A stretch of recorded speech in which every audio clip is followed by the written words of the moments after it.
The text arrived at 11:47 p.m. on a Tuesday night. "Don't come tomorrow, Serafina. This dinner is for elites only. You wouldn't fit in." My own mother's words glowed coldly from my phone screen. 28 years of feeling like the family disappointment crystallized in that single message. What they didn't know was that I had just closed the biggest tech acquisition in Silicon Valley history. What they were about to discover would destroy their perfect little world of borrowed prestige and stolen wealth forever. Hey everyone, before we dive into this shocking family revenge story, I need to know, are you watching from your phone or computer right now? If this story of family betrayal and ultimate justice sounds like something that would keep you on the edge of your seat, hit that like button and subscribe because what happens next will absolutely blow your mind. Trust me, you will not see this coming. Growing up in the Whitmore household meant understanding your place in the hierarchy. My brother Marcus was the golden child, the Harvard graduate, the successful investment banker who could do no wrong. My sister Victoria was the social butterfly married to old money living in her Connecticut mansion. Then there was me, Serafina, the black sheep who chose computer science over cotillion startup culture over country clubs. For years, I watched my parents shower Marcus and Victoria with praise money and opportunities while treating me like an embarrassing afterthought. Every family gathering became a performance where I was the unwilling audience to their success stories.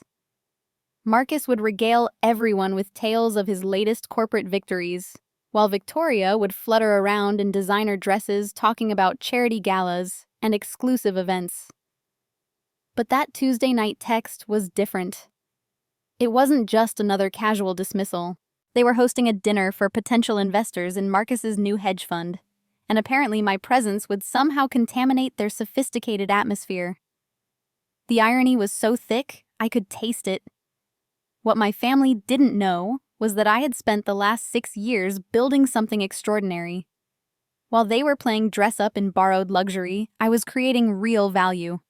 My artificial intelligence company Nexus Dynamics had just been acquired by Google for $4.7 billion. The deal closed that very morning, making me one of the youngest female tech billionaires in American history. But the acquisition was just the beginning of what I discovered about my family's true nature.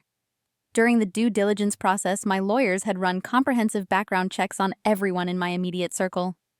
What they found about Marcus's hedge fund made my blood run cold. The fund was a sophisticated Ponzi scheme. Marcus had been stealing money from elderly investors for 3 years, using their retirement savings to fund his lavish lifestyle.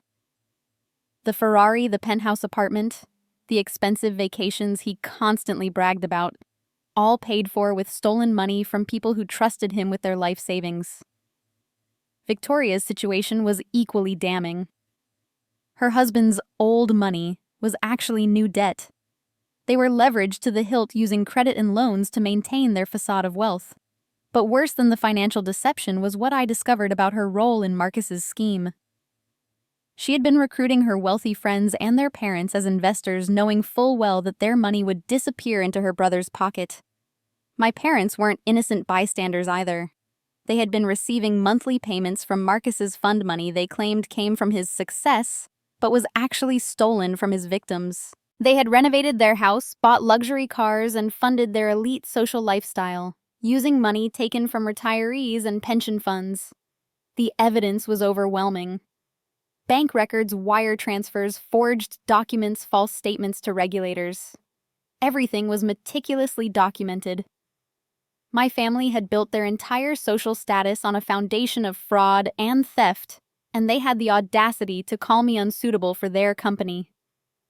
That night, as I sat in my Palo Alto office reviewing the investigation files, something shifted inside me. For 28 years, I had accepted their judgment, internalized their criticism, and tried desperately to earn their approval. But seeing the truth about who they really were, seeing how they had destroyed innocent lives to fund their pretentious lifestyle, I realized that their approval was worthless. I began to formulate a plan. They wanted to exclude me from their elite dinner party. Perfect. I would give them a dinner party they would never forget. But first, I needed to understand exactly how deep this corruption went and who else might be involved. The investigation had uncovered a network of complicit friends and business partners all playing their parts in this elaborate deception. Marcus's business partner, Richard Steinberg, was helping to launder money through offshore accounts. Victoria's friend, Margaret Caldwell, was recruiting new victims through her social connections. Even my parents' financial advisor was taking kickbacks for steering clients toward Marcus's fraudulent fund. They had all underestimated the quiet daughter who chose coding over cocktail parties. They saw my absence from their social circles as failure, never realizing I was building something that would make their stolen millions look like pocket change. But more importantly, they never understood that my technical skills and newly acquired resources would allow me to expose their crimes in ways they could never anticipate. As dawn broke over Silicon Valley, I made my decision. They had spent years making me feel small, worthless, and unworthy of their world. Now it was time to show them what real power looked like. The dinner party they were so desperate to keep me away from would become the stage for their complete and total destruction. The next morning, I began orchestrating what would become the most satisfying takedown of my life. But this wasn't going to be some impulsive revenge plot driven by hurt feelings. This was going to be precise, calculated, and absolutely devastating. I had learned from the best minds in Silicon Valley that the most effective disruption comes from superior information and perfect timing. My first call was to Rebecca Martinez, the most feared investigative journalist on the West Coast. Rebecca had built her reputation destroying corrupt politicians and crooked businessmen, and she had a particular talent for making financial crimes understandable to the general public. When I explained what I had discovered about my family, her interest was immediate and intense. "Serafina, what you're describing isn't just family drama," Rebecca said during our meeting at a discreet coffee shop in Menlo Park. "This is a multi-million-dollar conspiracy that's hurt dozens of families. These people have been stealing retirement money from grandparents and pension funds. The human cost here is enormous." She was right, and that realization crystallized my resolve. This wasn't just about my family's rejection anymore. This was about justice for all the people they had victimized. Marcus's fund had taken money from teachers, firefighters, nurses, people who had worked their entire lives and trusted him with their futures.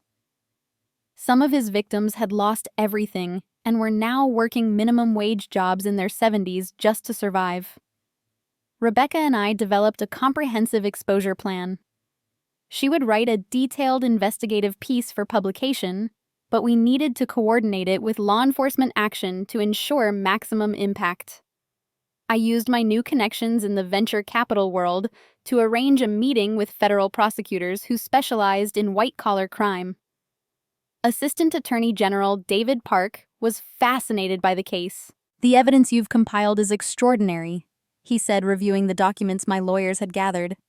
"But what makes this case special is the coordination between multiple family members and their social network. This isn't just one bad actor. This is organized criminal activity disguised as high society." The plan we developed was beautiful in its simplicity. The family dinner party that I was supposedly too inferior to attend would become the scene of their arrest. Federal agents would arrive during dessert when all the key players were present and their guard was down. Rebecca would publish her article the moment the arrests began, ensuring maximum public exposure. But I wanted to add one more element to our strategy. I decided to attend the dinner party, after all, uninvited and unannounced. I would arrive just as the evening was reaching its peak, long enough to watch their faces when they realized who I had become, but early enough to be there when their world collapsed around them. The week leading up to the dinner was a masterclass in investigative coordination. Rebecca interviewed Marcus's victims, documenting the human cost of his crimes. Mrs. Eleanor Patterson, a 78-year-old retired teacher, had lost her entire retirement savings to Marcus's fund. She was now working at a grocery store scanning items for minimum wage because she couldn't afford to retire. He seemed so professional, so trustworthy, Mrs. Patterson told Rebecca through tears. He said my money would be safe, that I could rely on steady returns. I trusted him because his family seemed so respectable, so established. Now I have nothing. Her story was heartbreaking, but it wasn't unique. Marcus had targeted elderly investors specifically because they were less likely to ask difficult questions and more likely to be impressed by his family's apparent wealth and status. He had stolen from over 60 people, taking approximately $43 million in total. Meanwhile, federal investigators were building an airtight case. They had traced money through multiple accounts, documented forged statements, and recorded conversations where Marcus explicitly discussed the fraudulent nature of his operations. Victoria's role as a recruiter was clearly established through email records and witness testimony. My parents' complicity was proven through bank records showing their regular receipt of stolen funds. The technical evidence was overwhelming, but I wanted to add a personal touch to their downfall. Using my connections in the tech world, I arranged for a special surprise that would make their humiliation complete. The acquisition announcement that had made me a billionaire was scheduled to be released to the press the same evening as their dinner party. By Thursday evening, everything was in place. Federal agents were positioned around my parents' house. Rebecca had her article ready for immediate publication. The victims' families had been notified and were prepared to speak to the media. And I had selected the perfect outfit for the occasion. Not the expensive designer clothing my family would expect, but a simple black dress that would let my newfound confidence and power speak for themselves. As I drove toward my childhood home in my Tesla, I reflected on how dramatically everything had changed in just 1 week. 7 days ago, I was the disappointing daughter who wasn't good enough for their elite social circle. Tonight, I was about to watch their entire world crumble, while I stood among the ruins, finally free from their toxic judgment. The irony was perfect. They had excluded me from their dinner party because they thought I would embarrass them in front of their sophisticated guests. What they didn't realize was that their guests were about to witness the most spectacular family embarrassment in recent memory, and I would be the one watching from a position of ultimate superiority. The evening was about to begin, and I could hardly wait to see their faces when they realized that the daughter they had dismissed and degraded had become everything they had only pretended to be. The 3 days leading up to the dinner party became a whirlwind of strategic preparation that would have impressed any Fortune 500 CEO. What started as a simple plan for justice had evolved into something much more sophisticated: a coordinated takedown involving federal prosecutors, investigative journalists, victim advocacy groups, and some of the most powerful people in Silicon Valley. My first major ally came from an unexpected source. Dr. Sarah Chen, a forensic accountant who had worked on some of the largest financial fraud cases in recent history, reached out to me after hearing about the case through her contacts in the prosecutor's office. Despite her impressive credentials, Sarah had her own personal reasons for wanting to see justice served. My grandfather lost his entire pension to a scheme very similar to your brother's operation, Sarah explained during our meeting at her Berkeley office. These predators target elderly people specifically because they're trusting and often don't understand modern financial instruments. What your family has done isn't just criminal, it's morally reprehensible. Sarah's expertise proved invaluable. She helped me understand the full scope of Marcus's operation and identified additional victims that the initial investigation had missed. Her forensic analysis revealed that the fraud was even more extensive than we had originally discovered. Marcus hadn't just been running a simple Ponzi scheme. He had been systematically manipulating market data, creating false documentation, and collaborating with corrupt financial advisors across 3 states.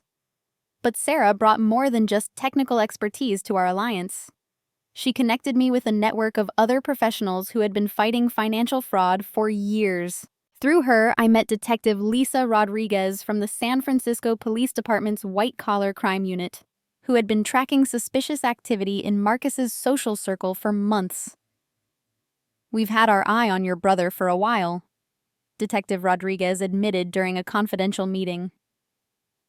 but we needed someone with access to the inside information to help us build a solid case. When your lawyers contacted the federal prosecutors, it was like Christmas morning for our investigation team. Detective Rodriguez introduced me to Agent Michael Thompson from the FBI's Financial Crimes Division. Agent Thompson had been investigating a broader network of financial fraud that Marcus's operation was connected to, and my family's crimes were just one piece of a much larger puzzle. What makes this case extraordinary, Agent Thompson explained, is how your family used their social status to legitimize the fraud. They weren't just stealing money. They were using their reputation and connections to recruit new victims and cover their tracks. This level of social engineering is sophisticated criminal behavior. The FBI's involvement elevated everything to a new level. They had been tracking money movements, recording conversations, and building profiles on everyone in Marcus's network. What they discovered was staggering. My family was connected to a broader conspiracy involving multiple fraudulent investment schemes, money laundering operations, and tax evasion networks. But the most powerful ally in our growing coalition was someone I never expected to meet. Elizabeth Morrison was a 72-year-old retired physician who had lost her entire life savings to Marcus's fund. Unlike many of his other victims, Elizabeth wasn't content to suffer in silence. She had been organizing other victims, documenting their losses, and preparing to file a class-action lawsuit. "Your brother destroyed my retirement dreams," Elizabeth told me with quiet determination. But he made one crucial mistake. He underestimated the intelligence and resilience of the people he stole from. "We may be older, but we're not helpless, and we're not going to let him get away with this." Elizabeth had created a victims advocacy group with 47 members, all elderly people who had been defrauded by Marcus. They had been meeting weekly, sharing information, and building their own case against him. When they learned about my involvement and resources, they became an unstoppable force for justice. Through Elizabeth's group, I met Thomas Kim, a retired attorney who had been working pro bono to help the victims understand their legal options. Thomas had been frustrated by the slow pace of traditional law enforcement, but our alliance gave him the resources and connections he needed to accelerate the process. "What you've assembled here is remarkable," Thomas said during one of our coordination meetings. "You have federal investigators, forensic accountants, victim advocates, and unlimited financial resources all working toward the same goal. This is how justice should work: swift, comprehensive, and devastating to the criminals." The technical aspects of our operation were equally impressive. My connections in the tech industry had provided us with advanced data analysis capabilities that law enforcement agencies could never afford on their own.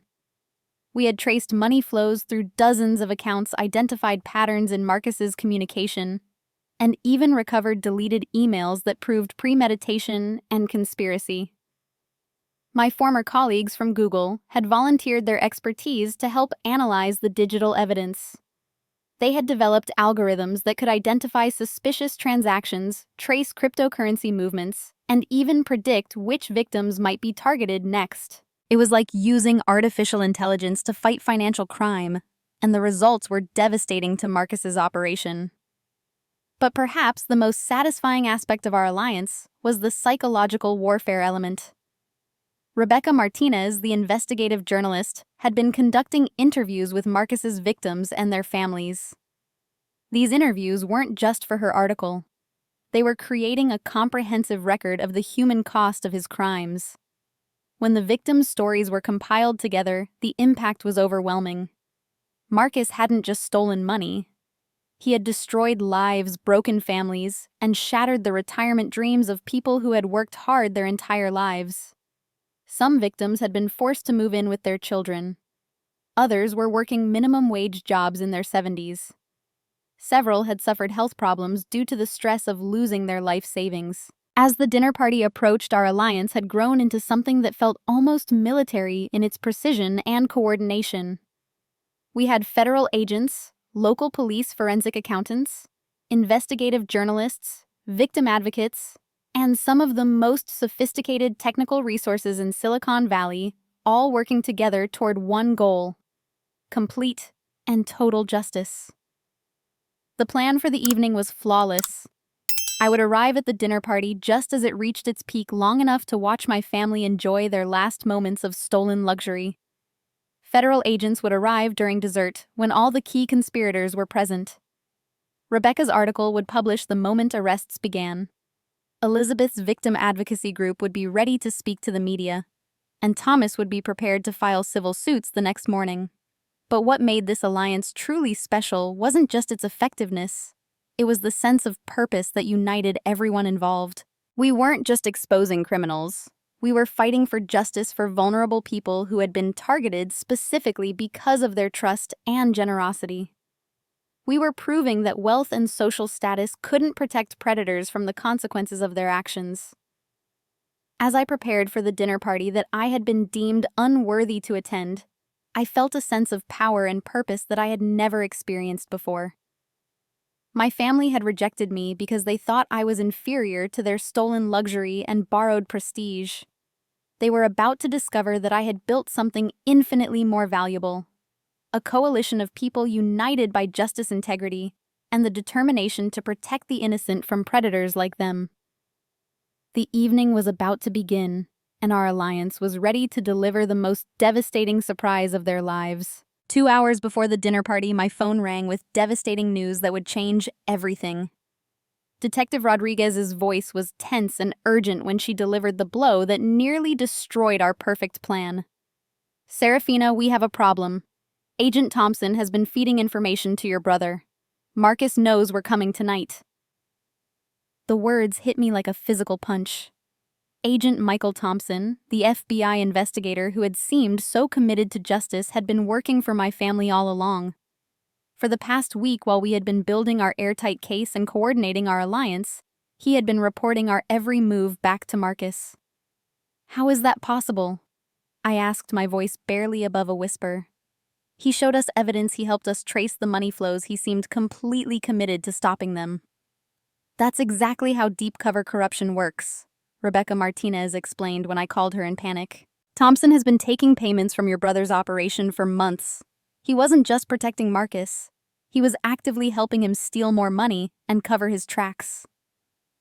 The betrayal was devastating on multiple levels.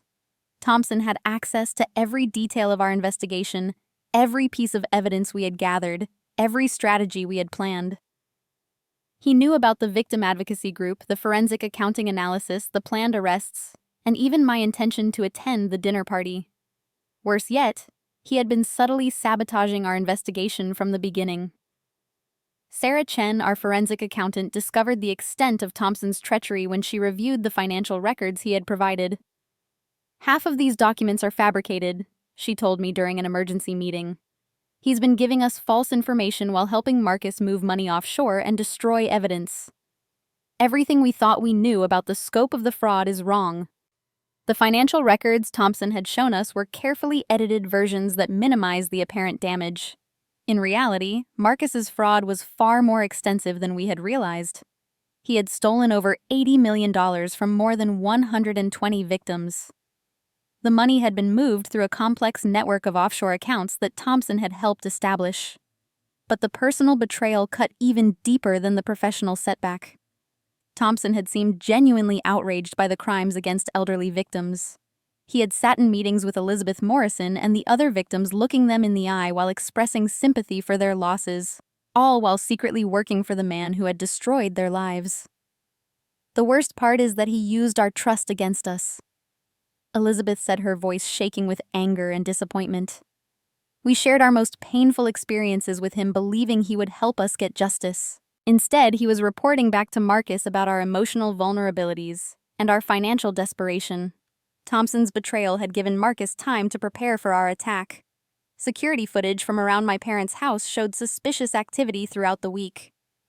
Moving trucks had been seen at Marcus's penthouse apartment. Victoria had been spotted at the bank making large withdrawals. My parents had even transferred ownership of their house to an offshore entity. They were preparing to flee, and they were planning to take their remaining stolen money with them. Private jets had been chartered, offshore accounts had been activated, and new identities had apparently been arranged. Our perfect plan for justice had become their perfect opportunity for escape. Detective Rodriguez was furious about Thompson's betrayal, but she was also realistic about our options. Without Thompson's cooperation, we've lost most of our federal resources. The case we spent a week building has been compromised at every level. We can still move forward with local charges, but Marcus and his co-conspirators will probably be gone before we can act. The victims were devastated by this news. Many of them had spent the week feeling hopeful for the first time since losing their money. They had trusted our alliance, believed in our plan, and prepared themselves emotionally for the satisfaction of seeing justice served. Now they were facing the reality that their tormentors might escape completely unpunished. Thomas Kim, the retired attorney working with the victims, was particularly bitter about the betrayal. "This is exactly why people lose faith in the justice system," he said. "When law enforcement officers can be bought by the very criminals they're supposed to catch, what hope do ordinary citizens have for protection?" The dinner party was still scheduled to proceed, but now it would be a celebration of their successful escape rather than the scene of their downfall. Marcus would be toasting his cleverness while his victims continued to suffer. Victoria would be laughing about their narrow escape while elderly people worked minimum-wage jobs to survive. My parents would be congratulating themselves on their superiority while preparing to flee with their stolen wealth. I sat in my car outside their house that evening, watching through the windows as they entertained their guests. The scene looked exactly as I had imagined. Elegant, sophisticated, and completely fraudulent. But instead of being there to witness their arrest, I was watching them celebrate their victory over justice itself. The emotional impact was overwhelming. For a week, I had felt powerful, vindicated, and purposeful. I had assembled an alliance of brilliant, dedicated people committed to fighting injustice. I had used my newfound wealth and connections to build something meaningful. I had been prepared to confront my family from a position of ultimate superiority. Now I felt defeated, manipulated, and naive. Thompson's betrayal had exposed how little I really understood about the sophisticated criminal networks my family was involved with. They weren't just thieves. They were part of an organized conspiracy that included corrupt law enforcement officers, complicit financial institutions, and international money laundering operations. As I watched my family through their dining room window laughing and celebrating with their stolen wealth while their victims suffered, I realized that this wasn't over. Thompson's betrayal had wounded our alliance, but it hadn't destroyed it. The evidence we had gathered was still valid even if some of it had been compromised. The victims still deserved justice even if the path to achieving it had become more complicated. But most importantly, I had learned something valuable about my own strength and determination. My family had always dismissed me as weak, naive, and inferior. Thompson's betrayal had temporarily made me feel exactly that way. But as I sat there watching them celebrate what they thought was their final victory, I realized that they had all underestimated something fundamental about who I had become. I wasn't the same person who had accepted their rejection and internalized their criticism. I wasn't someone who would be defeated by one setback no matter how devastating. I was a billionaire tech entrepreneur who had built something from nothing, and I had learned that real power comes from persistence, intelligence, and the refusal to accept injustice. The dinner party continued inside, but outside a new plan was already forming in my mind. Thompson's betrayal had cost us this battle, but the war was far from over. The morning after the dinner party felt like waking up from a nightmare, but what happened next proved that sometimes the universe has its own sense of justice. As I sat in my home office, devastated by Thompson's betrayal and my family's apparent victory, an encrypted email arrived that would completely reverse everything. The sender was someone I had never heard of, Amanda Foster's senior investigator, Financial Crimes Enforcement Network. But the contents of her message made my heart race with renewed hope. "Ms. Whitmore, I understand you recently discovered some troubling information about Agent Thompson's conduct.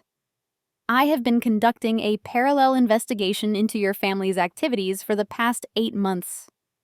Agent Thompson's corruption has actually helped us build an even stronger case. Would you be available to meet today? Amanda Foster turned out to be everything that Thompson had pretended to be.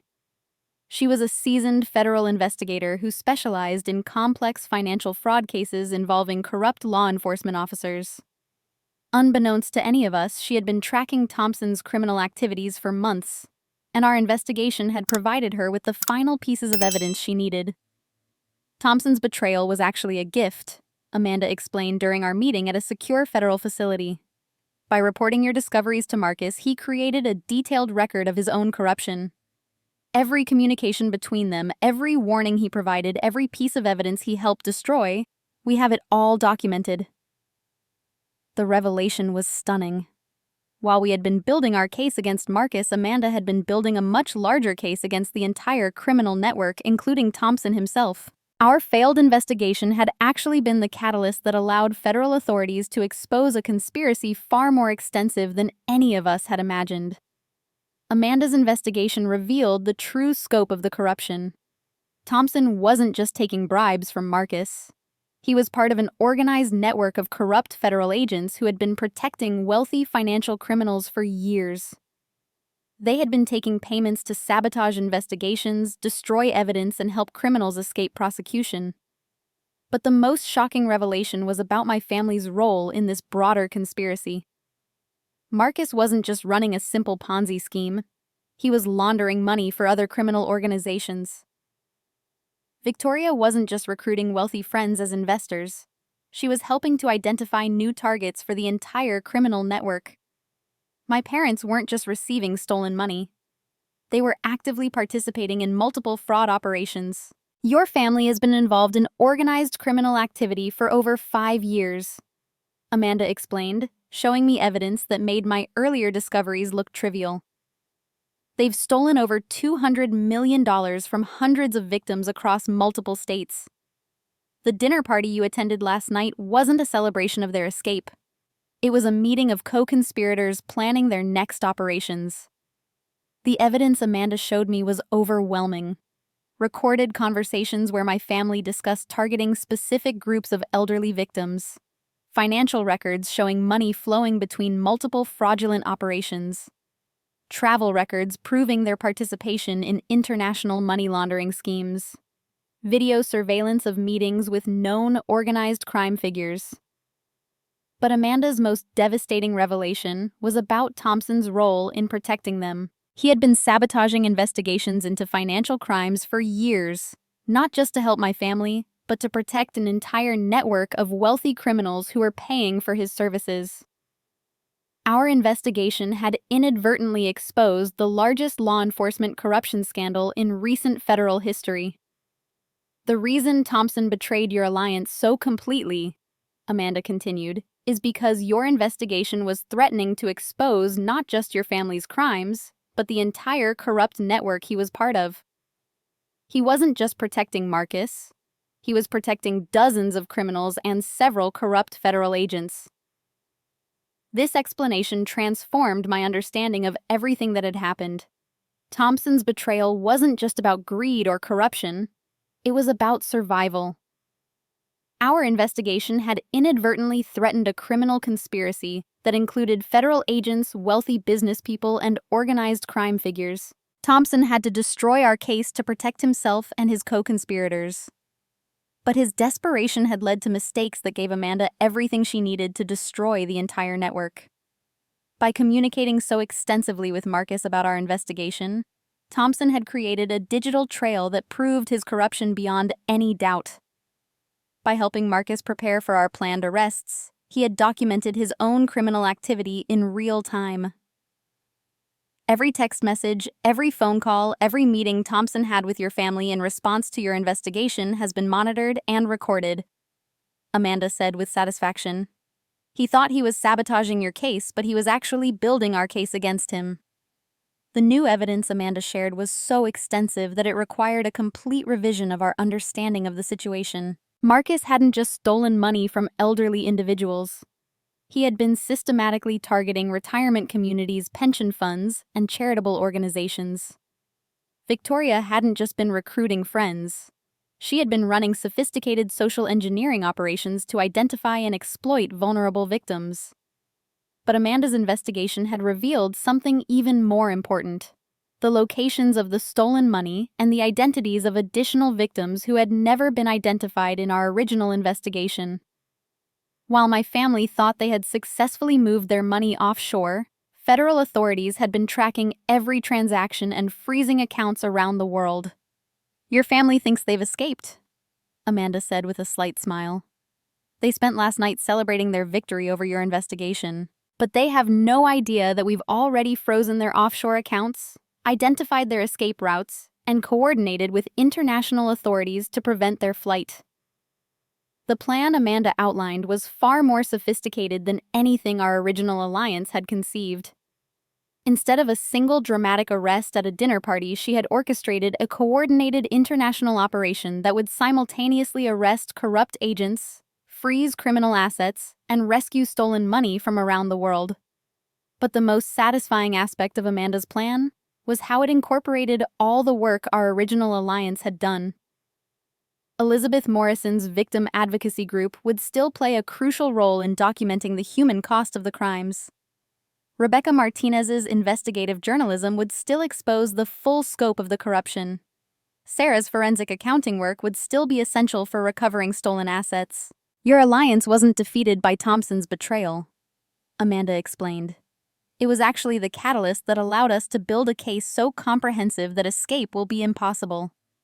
Every person who contributed to your original investigation has helped create the most significant financial fraud prosecution in recent history."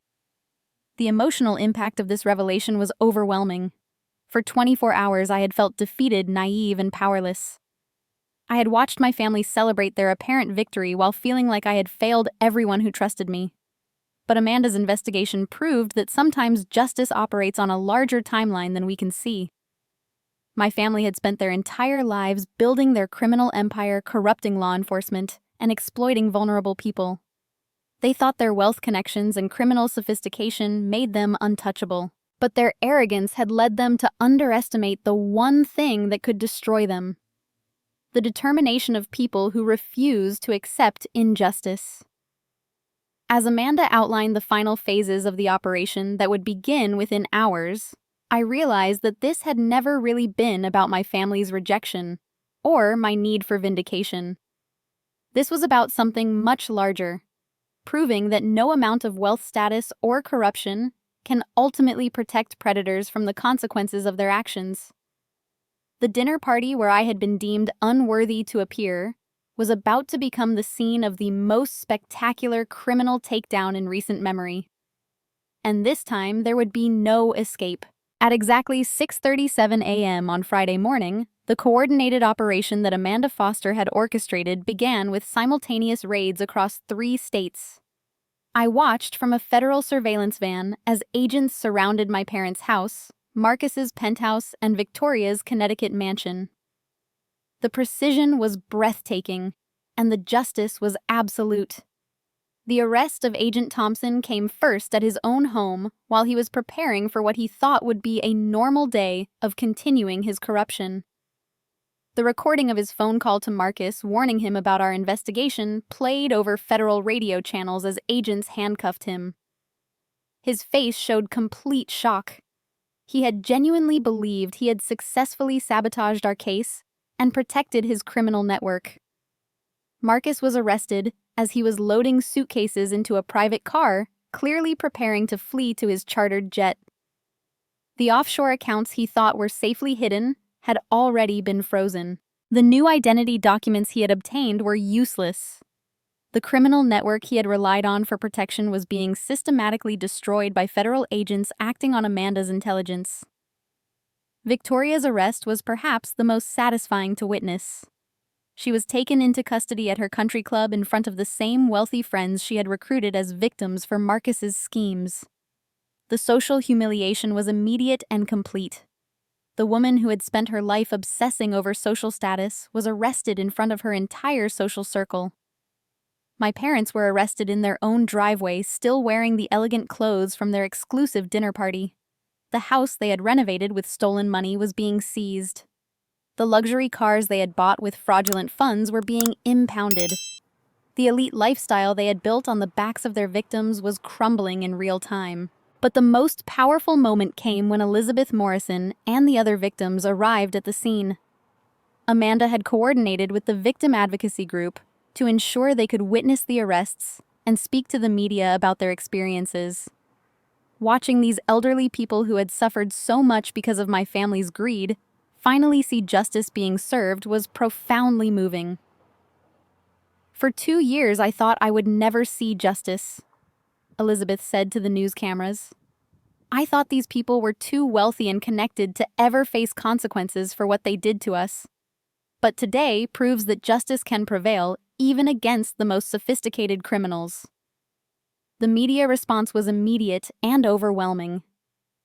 Rebecca Martinez's comprehensive investigative article, published simultaneously with the arrests detailing not just my family's crimes, but the broader network of corruption they were part of. The story dominated national news for weeks, sparking conversations about financial crime, elder abuse, and law enforcement corruption.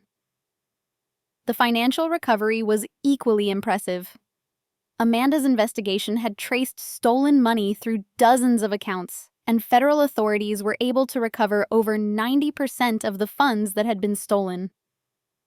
Most victims would receive full restitution, and many would receive additional compensation for the suffering they had endured. But beyond the immediate justice, this experience had created something even more valuable: a chosen family of people united by their commitment to protecting others and fighting injustice. Elizabeth Morrison became like a grandmother to me, sharing wisdom about resilience and the importance of using privilege to help others. Rebecca Martinez became a close friend and collaborator on future investigations into financial crimes. Sarah, the forensic accountant who had helped expose the fraud, joined my company as chief financial officer, bringing her expertise in detecting and preventing financial crimes to the tech industry. Detective Rodriguez and I established a foundation that provides resources for elderly victims of financial fraud. Amanda Foster became a mentor, teaching me about the complexities of fighting organized crime. The legal consequences for my family were severe and appropriate. Marcus received a 25-year federal prison sentence for running the Ponzi scheme, plus additional time for money laundering and racketeering charges. Victoria was sentenced to 15 years for her role in recruiting victims and laundering proceeds. My parents each received 10-year sentences for their participation in the conspiracy. Agent Thompson received the harshest sentence of all: 30 years in federal prison for corruption, obstruction of justice, and racketeering. His betrayal of public trust and his role in enabling crimes against vulnerable victims made him a particular target for prosecutorial outrage. But the most meaningful consequence was the systematic dismantling of the broader criminal network they had been part of.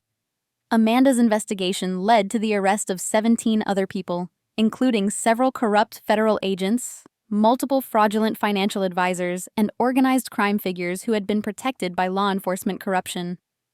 The personal transformation I experienced through this process was profound. For 28 years, I had internalized my family's judgment that I was inferior, unsuccessful, and unworthy of their world. But fighting for justice alongside people who valued integrity over status had taught me what real worth actually means. I learned that true power doesn't come from stolen wealth, social connections, or the ability to manipulate others. It comes from building something genuine, standing up for people who cannot protect themselves, and refusing to accept injustice even when fighting it seems impossible. The text message that had started this entire journey: "Don't come tomorrow, Serafina. This dinner is for elites only. You wouldn't fit in," now seemed laughably wrong. I hadn't fit into their world because their world was built on lies, theft, and the exploitation of vulnerable people. I was grateful not to fit in. My real family now consists of people like Elizabeth, Rebecca, Sarah, Detective Rodriguez, and Amanda. People who choose to fight for others rather than exploit them. We stay in touch, collaborate on new projects, and support each other through ongoing challenges. This chosen family is based on shared values rather than shared DNA.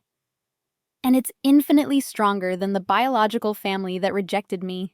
The foundation I established with Detective Rodriguez has grown into a national organization that has helped hundreds of elderly financial fraud victims recover stolen money and rebuild their lives. We work with federal authorities, victim advocacy groups, and technology companies to identify and stop financial predators before they can destroy more lives. Looking back on this experience, I realized that my family's rejection was actually a gift. Their text message excluding me from their dinner party forced me to discover who I really was and what I was truly capable of. Their crimes against innocent people gave me purpose and direction that I never could have found while seeking their approval. So let me ask you this. Have you ever experienced family betrayal that actually led you to discover your own strength? Have you seen justice prevail in ways that seemed impossible at first? Share your own stories of karma and justice in the comments below, because your experiences might inspire someone else who's fighting their own battle against injustice.